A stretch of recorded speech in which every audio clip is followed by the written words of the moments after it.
में आ गया है बड़ी और इस वक्त अहम खबर सामने आई है। अबना हरमस दोबारा बंद कर दी गई है। पासदारान इनकलाब के मुताबिक अबना हरमस का कंट्रोल दोबारा से पुरानी हालत में आ गया है। क्या हकायक है, नुमाइंदा खुसूसी सलमान अवान से जानते हैं। सलमान, बताइएगा।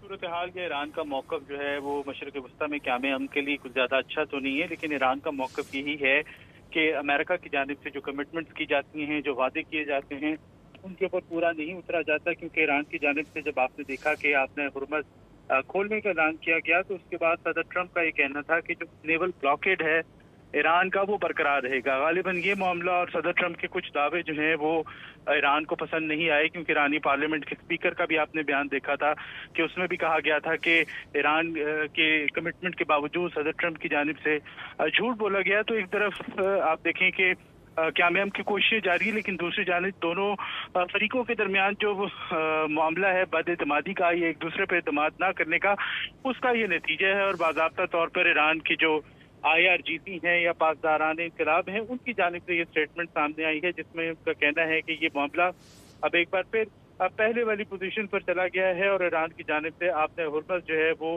दोबारा बंद की जा रही है। खातमुल अंबिया हेडक्वार्टर जो है IRGC का, उसकी जानिब से ये ऐलान किया गया और कहा गया कि जो स्ट्रेट ऑफ हुर्मुज़ का कंट्रोल है वो दोबारा पहले वाली हालत में चला गया है। और ये जो स्ट्रेटेजिक आपनाए है वो वहाँ पर जो मैनेजमेंट सिस्टम है, कंट्रोल सिस्टम है, वो ईरानियन आर्म फोर्सेस ने एक बार फिर संभाल लिया। यानी कि आपने हुर्मुज़ से गुजरने वाले, आने वाले या जाने वाली जो बहरी ट्रैफिक है, उसको इजाज़त दरकार होगी ईरान की नेवी की या ईरान की जो नेवल मैनेजमेंट है या मैरीटाइम मैनेजमेंट है उसकी। तो ये मामला जो है काफ़ी एक बार फिर पेचीदा होते दिखाई दे रहे हैं। लेकिन अच्छी चीज़ ये है कि जो क़याम अमन की कोशिशें हैं, मसलन आप जानते हैं कि आर्मी चीफ ने बड़ा कामयाब दौरा किया और उस दौरे के बाद ही ये स्टेटमेंट सामने आई थी।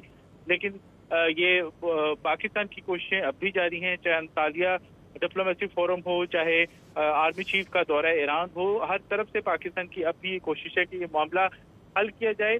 आपने हुर्मुज़ का खोलना या अमेरिका की जानिब से ईरान का शुक्रिया अदा करना, इसको एक कॉन्फिडेंस बिल्डिंग मैयर के तौर पर देखा जा रहा था। लेकिन अब फिर अगर इस किस्म की सिचुएशन सामने आई है जिसमें ईरान का ये मौक़िफ़ है कि उसने बड़ी नेकनीयती से, खुलूस से, नीयत से जो ऑयल टैंकर्स हैं और उसके साथ साथ जो कमर्शियल शिप्स हैं, उनको आपने हुर्मुज़ से एक मैनर के अंदर गुजरने की इजाज़त दी थी। लेकिन अमेरिकन फरीक ने एक बार फिर जो वादे तोड़ना है वो जारी रखा है और उसके साथ साथ जो ब्लॉकेड है उसके ऊपर दर हकीकत ईरान को गुस्सा है या ईरान उसको नापसंद करता है कि नेवल ब्लॉकेड का मामला है। जब ईरान की जानिब से आपने हुर्मुज़ खोलने का कहा जा रहा है, आपने हुर्मुज़ को मुकम्मल तौर पर बहरी ट्रैफिक के लिए खोला जा रहा है, तो फिर अमेरिकन ब्लॉकेड जो है उसका कोई सुख नहीं बनता। लेकिन सदर ट्रंप का मौक़िफ़ ये है कि हतमी मुआहदा होने तक ब्लॉकेड जारी रहेगा। शायद वो उसको एक प्रेशर टैक्टिक समझते हैं, लेकिन प्रेशर टैक्टिक्स से ज़्यादा इस तरह की सूरत हाल के अंदर कॉन्फिडेंस बिल्डिंग मैयर जो है वो ज़्यादा इफेक्टिव साबित होते हैं। जी बिल्कुल, ये भी बहुत इंपॉर्टेंट है। सलमान, साथ ही